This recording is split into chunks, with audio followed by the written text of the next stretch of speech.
Shalom, selamat pagi saudara yang kekasih. Pada pagi hari ini kita kembali lagi belajar firman Tuhan. Karena firman Tuhan inilah yang bisa membawa kita ke surga. Siapa yang gak mau ke surga? Semua orang pasti mau ke surga. Jadi kalau saudara ingin ke surga, mau gak mau harus belajar firman Tuhan. Kalau saudara nggak belajar firman Tuhan, saudara nggak bisa tinggal di surga. Makanya pada pagi hari ini saya sebagai hamba Tuhan ingin mengajarkan firman Tuhan supaya saudara bisa tinggal di surga. Saudara yang kekasih, banyak orang Kristen tahu itu apa ibadah. Ya, setiap hari Minggu saudara datang ke gereja beribadah. Saudara memuji nama Tuhan, saudara berdoa, saudara mendengar khotbah. Itu ibadah.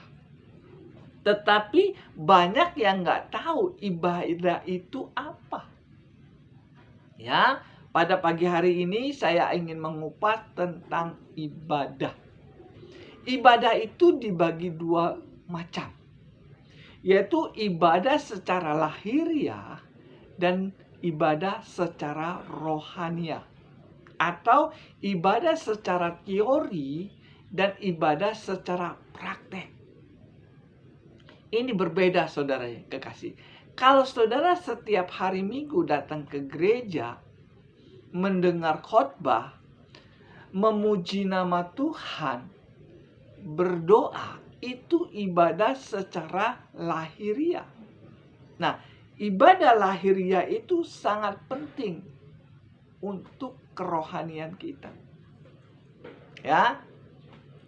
Atau kasar ngomongnya, ibadah secara teori itu sangat penting. Kalau saudara nggak tahu teori, saudara nggak bisa praktek. Itu maksud. Jadi mau nggak mau, senang nggak senang, saudara harus ibadah secara lahiriah atau secara teori. Ya, saudara berdoa itu beribadah, tapi ibadah secara lahiriah atau teori. Nah, saudara yang kekasih, ibadah itu saya ulangin lagi ya biar jelas. Ibadah itu terbagi dua. Ibadah secara lahiriah dan ibadah secara rohani. Atau ibadah secara teori dan ibadah secara praktek. Banyak orang Kristen, bahkan hamba Tuhan, lebih senang ibadah secara lahiriah atau ibadah secara teori. Dan orang lebih senang mendengar khotbah daripada mempraktekkan apa yang dikhotbahkan. Nah, saudara yang kekasih, apa benar perkataan saya ini?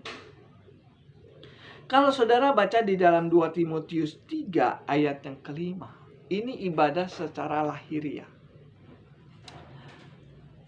2 Timotius 3 ayat yang kelima. Secara lahiriah mereka menjalankan ibadah mereka, tetapi pada hakikatnya mereka memungkiri kekuatannya. Jauhilah mereka, sebab di antara mereka terdapat orang-orang yang menyelundup ke rumah orang-orang lain dan menjerat perempuan-perempuan lemah yang syarat dengan dosa dan dikuasai oleh berbagai hawa nafsu, yang walaupun selalu ingin diajar namun tidak pernah mendapat pengenalan kebenaran. Sama seperti Yanes dan Yebres menentang Musa, demikian juga mereka menentang kebenaran. Akal mereka bobrok dan iman mereka tidak tahan uji.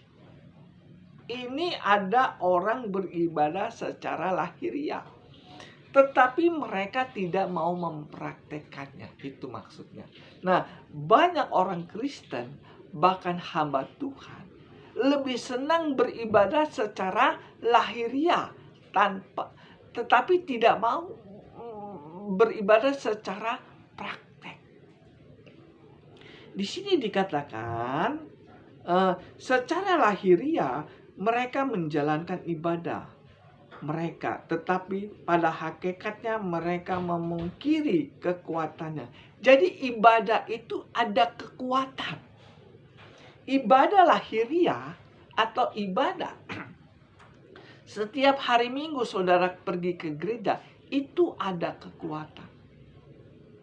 Ya kan, setiap hari Minggu kan saudara datang ke gereja mendengar khotbah. Itu ada kekuatan roh, kekuatan saudara kasih. Tetapi di sini dikatakan mereka tidak mau memakai kekuatan firman Tuhan itu. Nah, banyak orang senang mendengar khotbah tapi nggak senang mempraktekannya. Banyak juga hamba Tuhan senang khotbah tetapi nggak mau dipraktekkan. Ini yang Tuhan katakan di dalam 2 Timotius 3 ayat yang kelima. Secara lahiriah mereka menjalankan ibadahnya, padahal pada hakikatnya mereka memungkirinya. Mereka mendengar khotbah tetapi mereka tidak menjalankannya. Mereka berkhotbah tetapi tidak mau mempraktekannya. Ini maksudnya. Nah, orang seperti itu kita harus jauhkan. Hamba Tuhan yang bisa khotbah tetapi dia tidak mau mempraktekkan, itu disuruh Tuhan jauhkan hamba Tuhan seperti itu. Karena apa? Karena kalau kita hanya bisa berkhotbah tetapi tidak bisa mempraktekannya, itu namanya apa saudara yang kekasih? Itu memungkiri kebenaran firman Tuhan. Bisa menyampaikan kebenaran firman Tuhan tetapi tidak mau mempraktekannya. Itu namanya apa ya? Kalau kasar ngomongnya, iman tanpa perbuatan adalah mati. Nggak ada manfaatnya kalau saudara bisa berkhotbah tetapi tidak mau mempraktekannya. Tidak ada manfaatnya saudara setiap hari Minggu datang ke gereja mendengar khotbah tetapi tidak mau mempraktekkan apa yang dikhotbahkannya. Maka ibadah yang saudara jalankan setiap minggu itu tidak ada manfaatnya. Di sini sangat tegas. Di 2 Timotius 3 ayat yang kelima. Secara lahiriah mereka menjalankan ibadah mereka, tetapi pada hakikatnya mereka memungkiri kekuatannya. Jadi ibadah secara lahiriah itu ada kekuatan, tetapi mereka tidak mau mempraktekannya. Ini banyak terjadi kepada semua orang Kristen. Banyak terjadi. Bahkan hamba-hamba Tuhan pun bisa berkhotbah, bisa menyampaikan kebenaran, tetapi mereka memungkiri kebenaran itu sendiri. Bisa khotbah, tetapi tidak bisa mempraktekannya. Kenapa saya mengatakan seperti ini? Karena saya mengalami.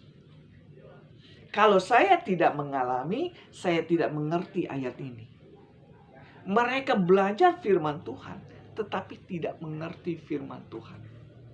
Mereka rajin belajar firman Tuhan, tetapi mereka tidak mengerti firman Tuhan. Mereka suka mendengar firman Tuhan, tetapi mereka tidak mengerti kebenaran. Mereka senang dengan firman Tuhan, tetapi tidak mengerti. Kenapa bisa gitu? Karena mereka hanya bisa menjalankan ibadah secara lahiriah. Secara praktek mereka zong. Ini yang saya katakan. Orang seperti ini, Tuhan katakan, tinggalkan orang seperti ini. Kasar ngomongnya bisa ngomong tapi nggak bisa mempraktekannya. Kalau ayat ini ada berarti ada orangnya. Ya, saudara yang kekasih, secara lahiriah mereka menjalankan ibadah mereka, tetapi pada hakikatnya mereka memungkiri kekuatannya. Jauhilah mereka. Ngeri ya. Berarti orang seperti ini adalah orang yang berbahaya. Kenapa Tuhan mengatakan suruh menjauhi hamba Tuhan yang bisa khotbah tetapi nggak bisa mempraktekannya?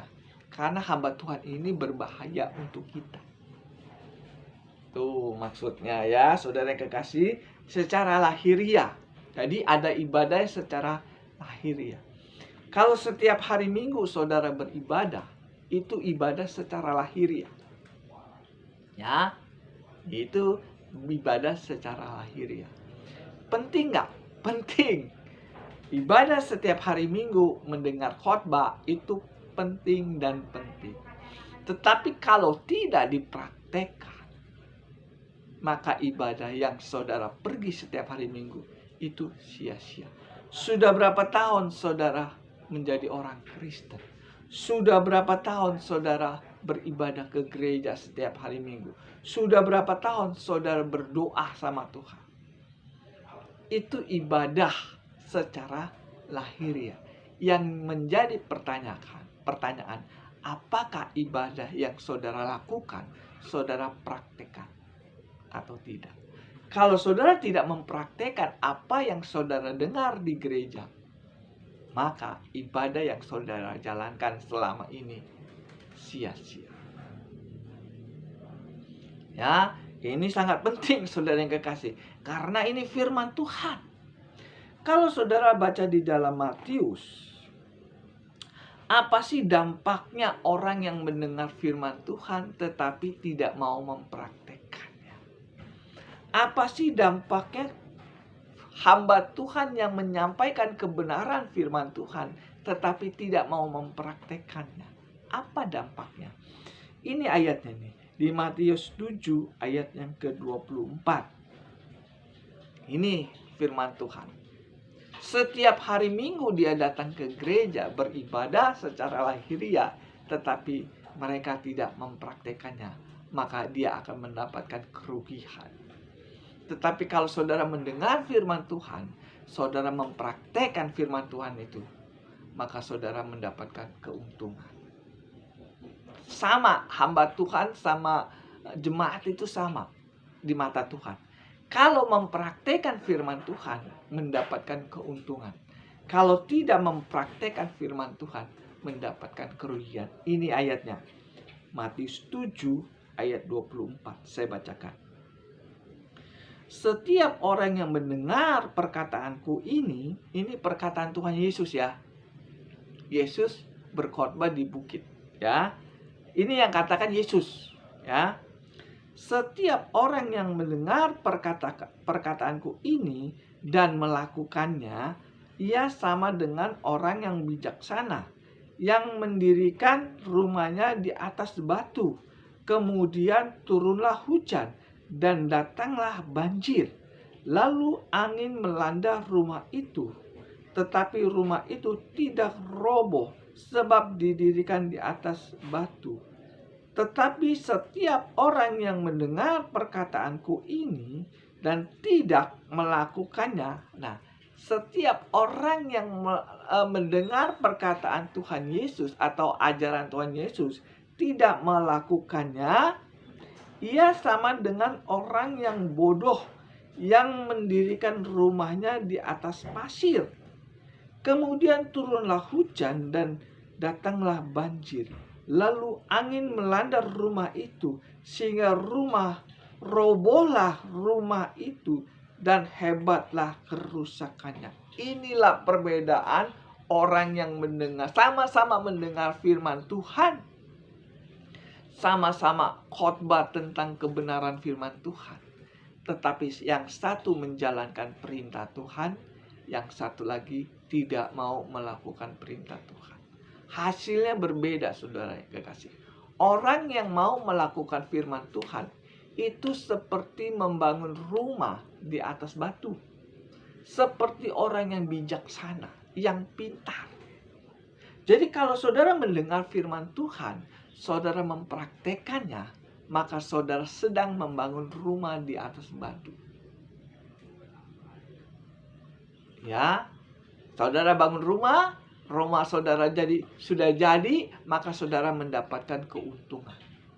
Tetapi kalau saudara mendengar firman Tuhan, tetapi tidak mau mempraktekannya, hanya mendengar khotbah tapi tidak mempraktekannya, maka orang seperti ini adalah orang yang bodoh, yang seperti mendirikan rumah di atas pasir. Sehingga apa yang terjadi? Pada waktu datang badai, datang angin, maka rumah itu roboh. Maka sia-sialah ibadah yang mereka jalankan. Saudara datang ke gereja dari saudara masih kecil sampai tua, itu tidak ada manfaatnya kalau saudara tidak mempraktekkan apa yang dikhotbahkan pendeta. Ini sangat jelas. Banyak sekali orang Kristen senang mendengar khotbah tapi nggak senang mempraktekkannya.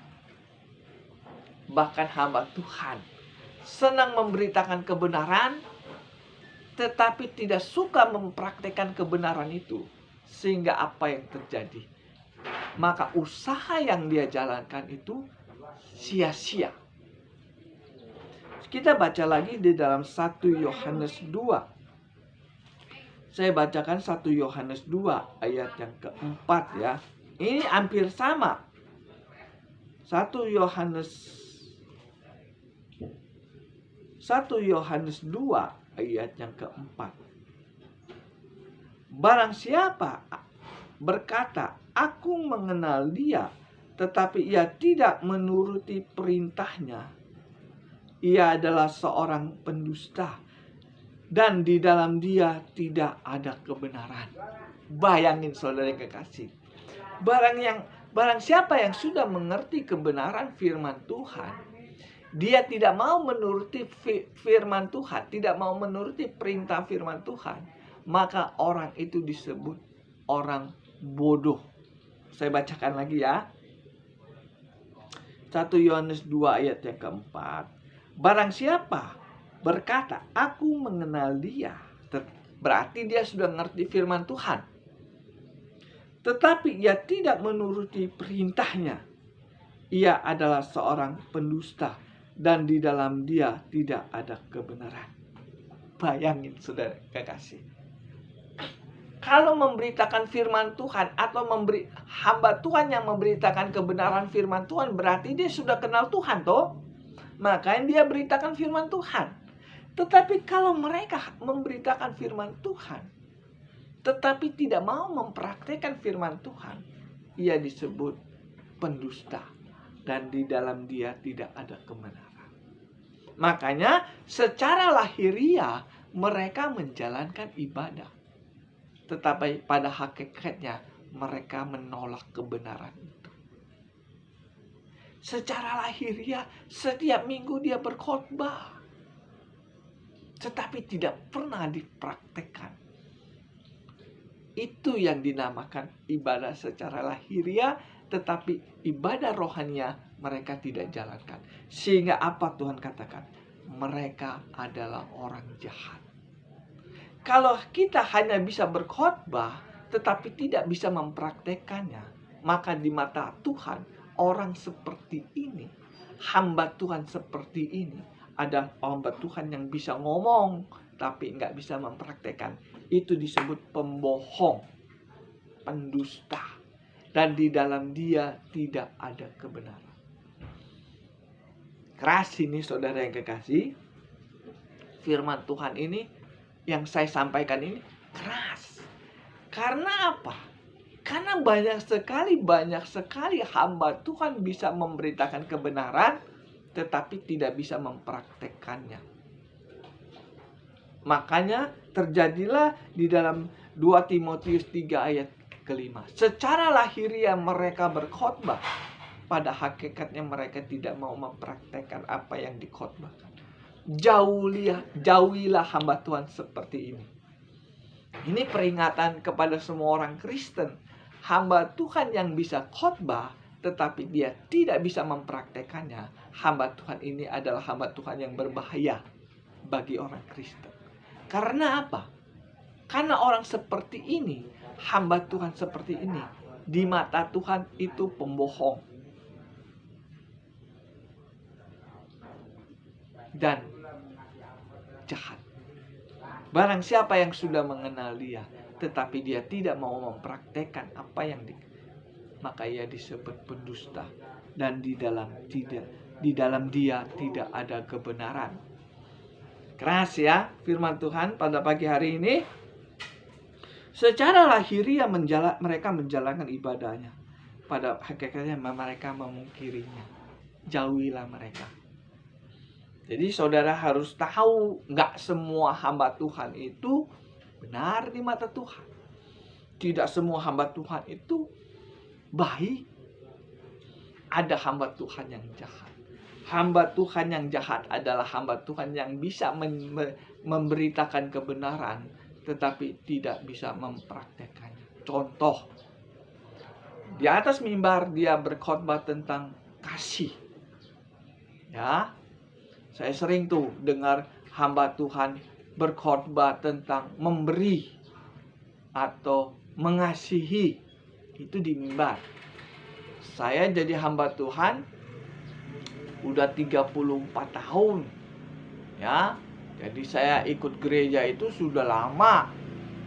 Saya sering mendengar hamba-hamba Tuhan, gembala-gembala di mimbar mengatakan tentang kasih. Tetapi apakah mereka mempraktekannya? Itu permasalahan. Saya ikut gereja lama loh. Kalau kasar ngomong jadi pengerja atau pembantunya pendeta. Saya ngalamin kesusahan. Saya ngomong apa adanya. Saya ngalami kesusahan. Saya mendengar khotbah hamba Tuhan itu berbicaranya enak dengerin di khotbah tentang mengasihi. Tetapi hama saya jahat sekali. Makanya saya kadang-kadang bingung. Kok di mimbar bisa ngomong tentang kasih, tetapi prakteknya jahat. Saya ngalami, saudara. Kalau saya nggak ngalami, saya nggak bisa cerita di sini. Saya nggak menjelekkan hamba Tuhan. Saya nggak menjelekkan pendeta. Saya tidak menghakimi, tapi saya mengalami. Makanya saya cerita. Di mimbar ngomong kasih, tetapi prakteknya jahat. Nah, hamba Tuhan seperti ini yang dikatakan pembohong. Saya ngalamin, makanya saya bisa cerita. Kalau saya nggak ngalami, saya nggak bisa cerita. Makanya di akhir Tuhan katakan, secara lahiriah mereka menjalani ibadah, tetapi pada hakikatnya mereka melawan ibadah tersebut.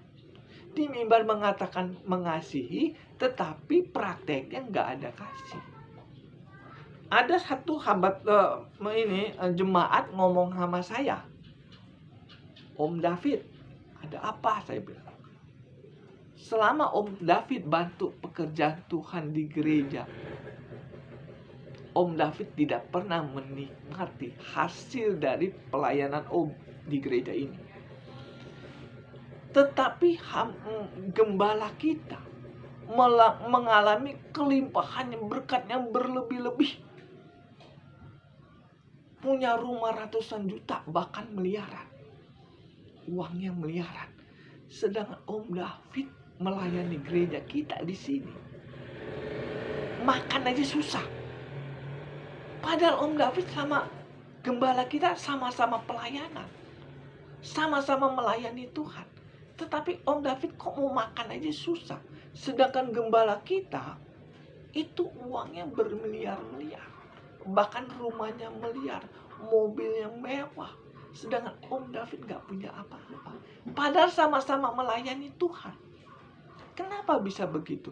Yaitu saya bilang, banyak orang bisa khotbah, tetapi gak bisa mempraktekannya. Di mimbar ngomong yang kasih, tetapi prakteknya gak ada kasih. Sama-sama pelayanan aja dia gak ada. Saya nggak bisa ngomong. Saya nggak ngejelekin hamba Tuhan ya, saudara kekasih. Ini pengalaman saya mengikuti gereja. Curhat sedikit, tapi ini fakta. Makanya firman Tuhan ini dikatakan secara lahiriah mereka menjalankan ibadah. Pada hakikatnya mereka tidak mempraktekannya. Jauhilah orang seperti ini. Saya baru sadar. Ternyata selama ini saya mengikuti orang jahat. Di mimbar ngomong yang kasih, prakteknya kejam sama saya. Saya mau makan aja susah ikut gereja. Jujur. Sedangkan gembala saya, rumahnya miliaran. Uangnya miliaran, mobilnya mewah. mau apa aja enak, saya yang bantu pekerjaan Tuhan di situ. Mau makan aja susah, boro-boro punya rumah, boro-boro punya kendaraan. Makanya ada jemaat ngomong seperti itu. Kok bisa begitu? Yaitu saya bilang, kita nggak bisa ngelihat hamba Tuhan itu dari khotbahnya saja, tapi harus dilihat dari prakteknya. Apakah mereka mempraktekkan apa yang dikhotbahkan itu? Kalau mereka tidak mempraktekkan apa yang dikhotbahkan di mimbar, maka dia disebut secara lahiriah mereka menjalankan ibadah. Pada hakikatnya mereka memungkirinya. Jauhilah orang seperti ini. Kenapa kita harus menjauhi hamba Tuhan seperti ini? Karena hamba Tuhan itu jahat di mata Tuhan. Saya ngalamin, saudara. Kalau saya nggak ngalamin, saya nggak bisa cerita di sini. Saya nggak menjelekan hamba Tuhan ya. Ya, nggak menjelekan. Mungkin kebetulan saya mengikuti hamba Tuhan yang jahat. Kebetulan, mungkin ada juga hamba Tuhan yang baik, mengasihi sesama jemaatnya, sama pengerjanya. Mungkin kebetulan saya mengikuti hamba Tuhan yang bisa khotbah tapi nggak bisa mempraktekannya. Saudara yang kekasih, betapa bahayanya kalau bisa khotbah nggak bisa mempraktekannya. Dia seperti mendirikan rumah di atas pasir, sehingga sia-sialah pelayanannya. 1 Korintus 9 ayat 27, Rasul Paulus pernah mengatakan seperti ini.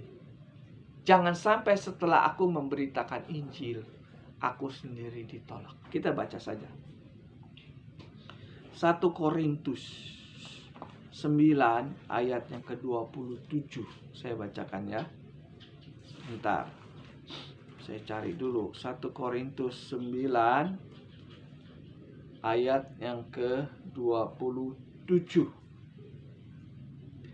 Tetapi aku melatih tubuhku dan menguasainya seluruhnya, supaya sesudah memberitakan Injil kepada orang lain, jangan aku sendiri ditolak. Rasul Paulus tahu kalau dia berkhotbah tidak mempraktekkan apa yang dikhotbahkan, maka pada waktu dia mati, dia ditolak Tuhan. Ya, jangan sampai setelah aku memberitakan Injil, aku sendiri ditolak. Itu maksudnya apa? Jangan sampai kita memberitakan Injil, kita nggak mau mempraktekkan apa yang dikhotbahkan itu. Sehingga apa yang terjadi? Rasul Paulus katakan, jangan sampai setelah aku memberitakan Injil, berkhotbah, aku sendiri ditolak. Rasul Paulus tahu kalau bisa khotbah nggak bisa mempraktekannya, maka dia ditolak Tuhan masuk surga. Jadi berat, jadi hamba Tuhan itu berat. Apa yang dikhotbahkan harus dipraktekannya.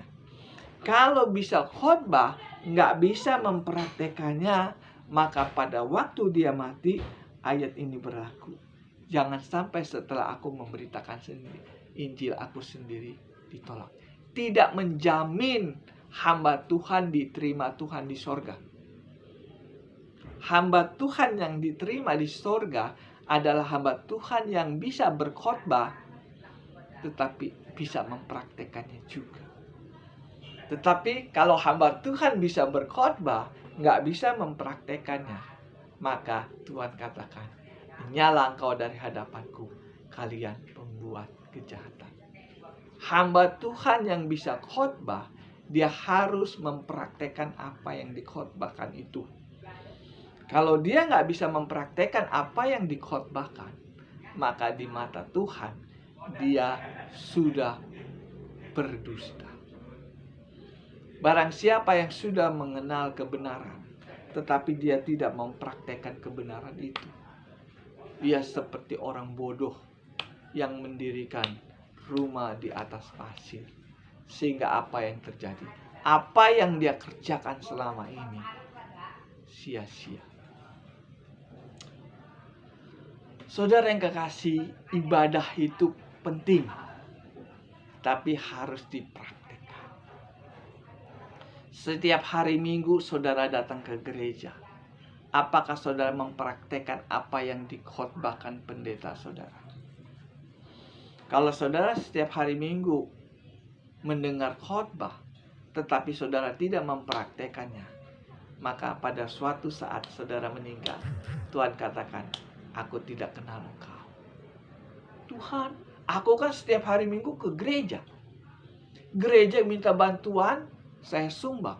Gereja mau bangun gereja mau bangun beli tanah, saya sumbang. Gereja mau renovasi, saya sumbang. Tuhan katakan, aku nggak butuh itu. Aku butuh kalau saudara mempraktekkan apa yang aku katakan. Jadi saudara yang kekasih, saudara harus menjalankan ibadah secara lahiriah dan saudara juga harus mempraktekkan apa yang saudara dengar di dalam gereja. Begitu juga hamba Tuhan. Sama. Hamba Tuhan sama jemaat itu sama. Kalau mempraktekkan firman Tuhan, pada waktu dia mati, dia diterima di sorga. Tetapi kalau saudara tidak mempraktekkan firman Tuhan, pada waktu saudara mati, saudara Tuhan katakan, nyala engkau dari hadapanku, kalian pembuat kejahatan. Ini adalah warning bagi saya sebagai hamba Tuhan. Peringatan bagi saya terutama. Jangan sampai apa yang saya khotbahkan saya tidak praktekkan. Saya nggak mau mati masuk neraka, saudara yang kekasih. Makanya saya belajar firman Tuhan ini dan saya praktekkan. Kalau saya masuk surga, saya yang untung. Bukan orang lain yang untung. Saya yang untung kalau saya masuk surga. Tetapi kalau saya masuk neraka, saya yang rugi. Saudara nggak rugi, saya yang rugi. Jadi saudara yang kekasih, saya harus memperhatikan apa yang saya khotbahkan.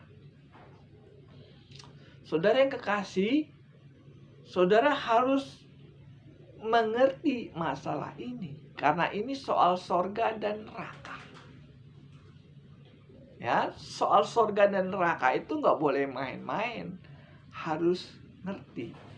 Barang siapa yang sudah mengenal dia, tetapi dia tidak mengikuti perintahnya, ia disebut pendusta. Dan di dalam dia tidak ada kebenaran. Nah, orang seperti ini yang dikatakan secara lahiriah mereka menjalankan ibadah. Pada hakikatnya mereka tidak mau mempraktekkan. Jadi kalau saudara nggak mau mempraktekkan firman Tuhan, maka selama saudara datang ke gereja itu nggak ada harganya. Matius 7 ayat 21.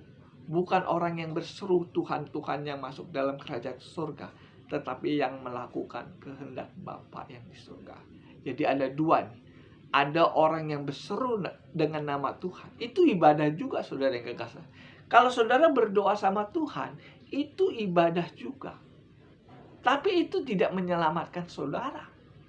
Yang bisa menyelamatkan saudara kalau saudara menjalankan perintah Bapa yang di surga. Banyak orang Kristen, bahkan hamba Tuhan, mereka merasa kalau sudah berdoa pasti masuk surga. Mereka merasa kalau sudah berseru nama Tuhan, mereka masuk surga. Padahal tidak itu. Yang Tuhan katakan, bukan orang yang berseru nama Tuhan yang masuk surga, tetapi yang melakukan perintah Bapa yang di surga lah yang berhak masuk dalam kerajaan surga. Selama ini saya lihat YouTube, banyak hamba Tuhan, khotbahnya mereka mengatakan, asal percaya saja masuk surga. Mereka mengandalkan doa untuk mendapatkan keselamatan. Padahal untuk mendapatkan keselamatan itu bukan dari doa, tetapi dari mempraktekkan firman Tuhan ini. Kalau saudara tidak mau mempraktekkan firman Tuhan, saudara nggak masuk surga. Matius 7 ayat 21. Bukan orang yang berseru Tuhan, Tuhan yang masuk dalam kerajaan surga, tetapi yang melakukan kehendak Bapa yang di surga. Bukan orang yang mendengar firman Tuhan yang masuk surga, tetapi orang yang mempraktekkan firman Tuhan. Bukan orang yang memberitakan kebenaran firman Tuhan yang masuk surga, tetapi yang mempraktekkan kebenaran firman Tuhan. Yang jadi masalahnya begini, apakah saudara sudah mempraktekkan firman Tuhan? Apa hanya mengandalkan percaya saja masuk surga? Saya nggak mau. Saya mau mempraktekkan apa yang dicatat di dalam Alkitab. Apa yang dicatat di dalam Alkitab ini kita praktekkan, baru kita bisa masuk surga. Hosea 4 ayat 6. Umatku binasa karena tidak mengenal Allah. Kenapa umat Allah binasa? Karena tidak mengenal Allah. Kenapa tidak mengenal Allah? Karena pendetanya ngajarnya salah. Kalau pendetanya khotbahnya sudah salah, bagaimana jemaatnya bisa mempraktekkan firman Tuhan? Kalau hamba Tuhan hanya mengajarkan percaya saja masuk surga, bagaimana saudara bisa mempraktekkan kebenaran firman Tuhan? Saya nggak menjelekkan hamba Tuhan, saya tidak menjelekkan pendeta. Saya tidak menghakimi pendeta, tetapi saya hanya memberitakan kebenaran. Bukan orang yang berkhotbah yang masuk surga. Bukan orang yang mendengar firman Tuhan yang masuk surga. Tetapi orang yang mempraktekkan firman Tuhan, itulah yang akan masuk surga. Saudara yang kekasih, banyak sekali firman Tuhan ini yang harus kita pelajari. Mungkin saudara sudah tahu, tetapi pura-pura nggak tahu. Contoh nih saudara yang kekasih, orang secara lahiriah menjalankan ibadahnya, pada hakikatnya mereka memungkirinya. Ini firman Tuhan yang katakannya 2 Timotius 3 ayat yang kelima, secara lahiriah mereka menjalankan ibadahnya, padahal hakikatnya mereka memungkirinya atau melanggarnya. Contohnya nih, saudara kan sudah mendengar firman Tuhan. Semua orang Kristen sudah tahu, bahkan pendeta apalagi, mereka sudah tahu firman Tuhan mengatakan, contohnya ibadah secara lahiriah. Tuhan katakan tentang pernikahan, apa yang Tuhan satukan tidak boleh diceraikan. Ini ibadah secara teori ini. Kalau saudara mempraktekkan ini, setelah menikah tidak bercerai sampai saudara mati, maka saudara disebut orang yang mendirikan rumah di atas batu. Dan saudara akan menikmati apa yang saudara lakukan. Tetapi kalau saudara melanggar perkataan Tuhan, apa yang Tuhan satukan tidak boleh diceraikan, saudara bercerai, berarti saudara memungkiri perkataan Tuhan, memungkiri ibadah saudara yang setiap hari Minggu saudara datang, maka saudara seperti membangun rumah di atas pasir. Dan setelah badai datang, hujan banjir datang, maka saudara akan mengalami kerugian. Jadi ibadah yang saudara bangun selama ini itu nggak ada hasilnya. Karena apa? Karena saudara hanya menjalankan ibadah secara lahiriah, tetapi tidak mau mempraktekannya. Sehingga pada waktu saudara meninggal, saudara akan mendapatkan kerugian yang besar. Kenapa bisa begitu? Karena saudara tidak menikmati surga. Orang yang tidak mau mempraktekkan firman Tuhan, kalau dia mati, tidak bisa menikmati surga. Sekalipun dia itu hamba Tuhan, sekalipun dia itu majelis, sekalipun dia orang Kristen, sekalipun dia donatur gereja, kalau dia tidak mau mempraktekkan firman Tuhan, maka pada waktu dia mati, dia tidak bisa menikmati surga. Kan? Banyak sekali hamba Tuhan, banyak sekali orang Kristen, bahkan majelis, melawan perkataan Tuhan. Apa yang sudah kusatukan tidak boleh diceraikan oleh manusia. Matius 19 ayat yang ke-6. Tapi kenyataannya banyak orang Kristen melanggar perintah Tuhan. Nah, kalau mereka melanggar perintah Tuhan, bercerai, maka di dalam 2 Timotius 3 ayat 5, secara lahiriah mereka beribadah, pada hakikatnya mereka melawan ibadah tersebut. Ini firman Tuhan. Ini bukan punya saya, punya Tuhan. Saya hamba Tuhan hanya menyampaikan. Kalau saudara melanggar firman Tuhan, maka ibadah yang saudara jalankan itu sia-sia. Hasilnya saudara tinggal tunggu di dalam api neraka. Saya tidak menghakimi ya saudara yang kekasih. Saya sebagai hamba Tuhan hanya menerangkan kebenaran firman Tuhan. Jangan sampai ini terjadi sama kita. Bagaimana kalau sudah terlanjur bercerai? Ya, kalau saudara takut masuk neraka, tapi sudah terjadi bercerai, saudara konsultasi sama hamba Tuhan yang ngerti kebenaran firman Tuhan. Ya, kalau saudara kurang mengerti masalah ini, saudara sudah terlanjur melanggar perintah Tuhan, tapi saudara masih hidup di dunia, Tuhan masih berikan kesempatan saudara untuk memperbaikinya.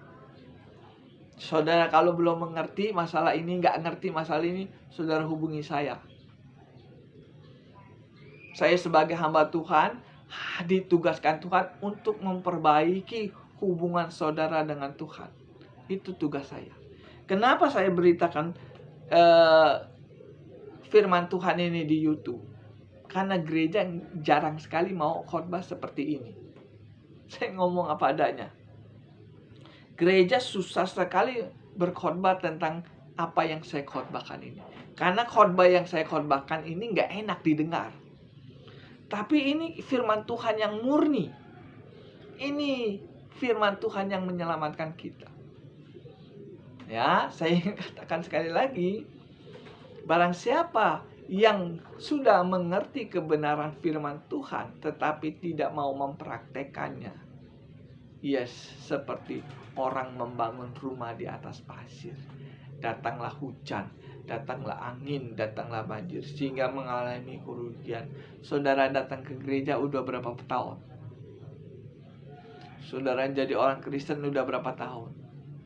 Kalau saudara tidak mau mempraktekkan kebenaran firman Tuhan, maka sia-sia saudara menjadi orang Kristen. Karena apa? Saudara nggak bisa tinggal di surga. Saudara tinggalnya di neraka. Sehingga apa yang terjadi? Pada waktu saudara ibadah setiap hari Minggu, saudara menghayal ingin masuk surga, tetapi nggak bisa masuk surga. Karena apa? Karena bisa mendengar khotbah tapi tidak mempraktekkannya. Banyak sekali sekarang ini orang ke gereja menghayal masuk surga. Kenapa saya mengatakan seperti ini? Karena mereka tidak mau mempraktekkan firman Tuhan. Orang Kristen, hamba Tuhan yang gak mau mempraktekkan firman Tuhan, itu sama saja sedang menghayal masuk surga. Sehingga pada waktu dia mati, mereka gak masuk surga. Karena hanya menghayal. Nah, saya kasih sekali lagi ngomong ini. Kalau hamba Tuhan bisa memberitakan Injil, bisa memberitakan kebenaran, tetapi nggak bisa mempraktekannya, itu sama saja sedang menghayal masuk surga. Sehingga pada waktu dia mati, pas mau ingin masuk surga, Tuhan, aku kan melayani Engkau. Setiap hari Minggu saya berkhotbah, keliling kemana-mana untuk pekerjaan Tuhan. Tuhan katakan, kamu bukan mencari surga, kamu hanya menghayal masuk surga. Apa Tuhan? Kamu khotbahnya dipraktekin nggak? Masalah nggak saudara? Masalah. Banyak sekali hamba Tuhan bisa khotbah nggak bisa mempraktekannya. Sehingga dia menghayal masuk surga nanti kalau mati. Namanya orang menghayal itu Enak saudara yang kekasih. Menghayal jadi orang kaya itu enak saudara yang kekasih. Tetapi nggak kaya. Pas sadar, masih miskin. Menghayal masuk surga. Pas sadar, gua nggak masuk surga, masuk yang ke neraka. Bahaya nggak orang seperti ini? Banyak menghayal. Kalau saudara ingin masuk surga, jangan menghayal masuk surga. Praktekkan firman Tuhan, baru bisa masuk surga. Kalau saudara nggak mempraktekkan firman Tuhan, saudara sedang menghayal masuk surga. Orang Kristen, hamba Tuhan, yang tidak menjalankan perintah Bapa yang di surga, itu sedang menghayal masuk surga. Sehingga pada waktu mereka mati, mereka baru sadar, ternyata saya hanya menghayal masuk surga. Kan banyak hamba Tuhan mengatakan, asal percaya saja masuk surga. Itu menghayal saudara yang kekasih. Percaya saja masuk surga. Kalau saudara ngaminin itu, saudara sedang diajar menghayal masuk surga. Yang Tuhan ajarkan, Matius 7 ayat 21. Bukan orang yang berseru Tuhan, Tuhan yang masuk dalam kerajaan surga, tetapi yang menjalankan perintah Bapa yang di surga. Orang yang menjalankan perintah Bapa yang di surga lah itu yang akan masuk surga. Jadi saudara yang kekasih, kalau saudara setiap minggu datang ke gereja, memuji nama Tuhan, mendengar khotbah, tetapi tidak mau mempraktekkan firman Tuhan, maka saudara sedang menghayal masuk surga. Sehingga pada waktu saudara mati, saudara baru sadar, ternyata saya hanya menghayal masuk surga selama ini. Saudara mau hanya menghayal masuk surga, setelah mati kaget ternyata di neraka. Kenapa bisa begitu? Karena hamba Tuhan yang ngajari salah. Bisa berkhotbah tapi tidak mempraktekannya. Barang siapa yang sudah mengenal dia, berarti hamba Tuhan toh, tetapi dia tidak mengikuti perintahnya, ia disebut pendusta, dan di dalam dia tidak ada kebenaran. Kalau hamba Tuhan bisa khotbah nggak bisa mempraktekannya, maka satu gereja itu akan masuk ke dalam neraka. Saya ingin katakan apa adanya, keras ini. Tapi lebih baik kita keras daripada ngomongnya enak tapi masuk neraka. Lebih baik kita dihajar di dunia, saudara yang kekasih. Lebih baik kita dihajar Tuhan di dunia ini daripada kita dihajar Tuhan di neraka. Kita baca Ibrani ya. Ini ayat yang terakhir sebagai penutup. Ibrani 12 ayatnya ke-28. 29, maaf kacamata saya agak burem. Ya. Ibrani 12 ayat yang ke-29. Sebab Allah kita adalah api yang menghanguskan. Sebab Allah kita adalah api yang menghanguskan. Lebih baik kita dihajar di dunia ini. Kalau kita salah, lebih baik kita hancur di dunia ini daripada kita hancur di neraka dengan apinya Tuhan. Saudara pilih, mau hancur di dunia atau hancur di neraka dengan apinya Tuhan. Kalau saudara salah di dunia ini, kita masih bisa perbaiki, itu maksudnya. Kalau selama ini kita salah mendengar firman Tuhan, kalau selama ini kita tidak mau mempraktekkan firman Tuhan, lebih baik kita dihancurkan di dunia ini daripada kita dihancurkan di neraka dengan apinya Tuhan.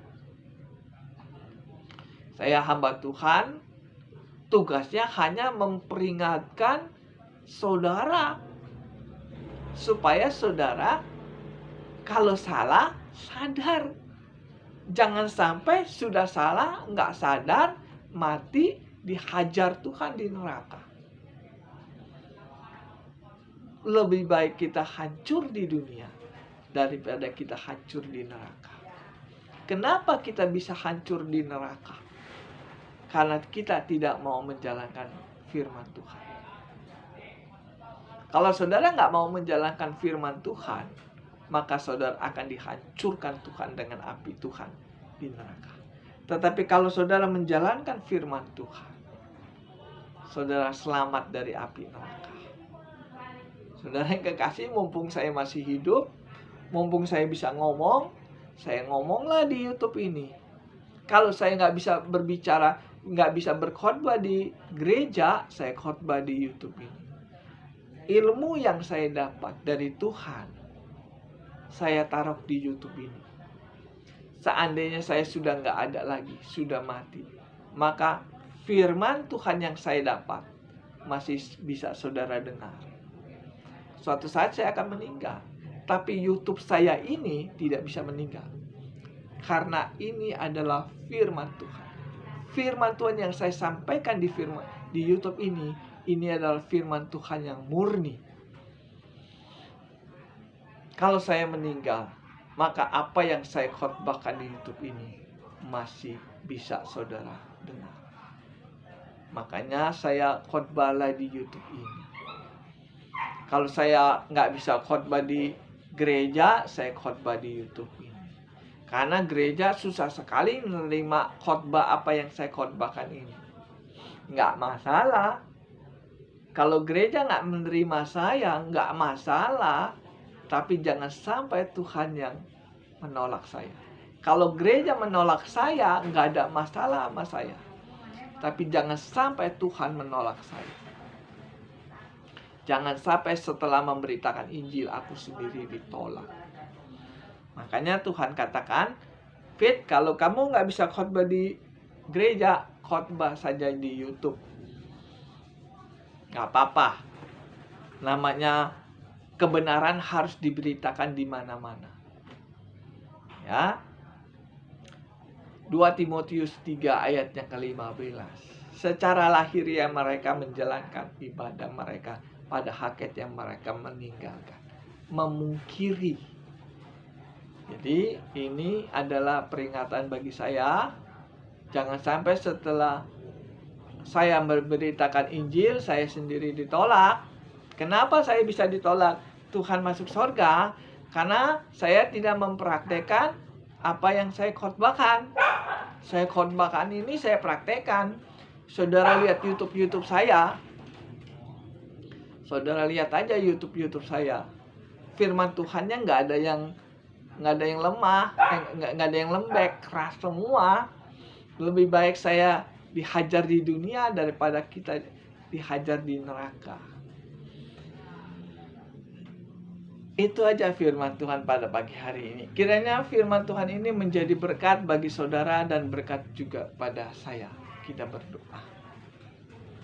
Tuhan Yesus, terima kasih pada pagi hari ini. Engkau sudah memberitakan tentang ibadah yang benar, ibadah yang sejati. Ajari kami mempraktekkan kebenaran firman Tuhan. Jangan sampai setelah kami memberitakan Injil, kami sendiri ditolak. Tuhan Yesus, terima kasih semua firman-Mu yang Kau berikan kepada kami semua di YouTube ini. Berkati orang yang mendengar YouTube ini, dan berkati juga saya yang menyampaikan kebenaran ini. Terima kasih Tuhan, dalam nama Yesus. Haleluya.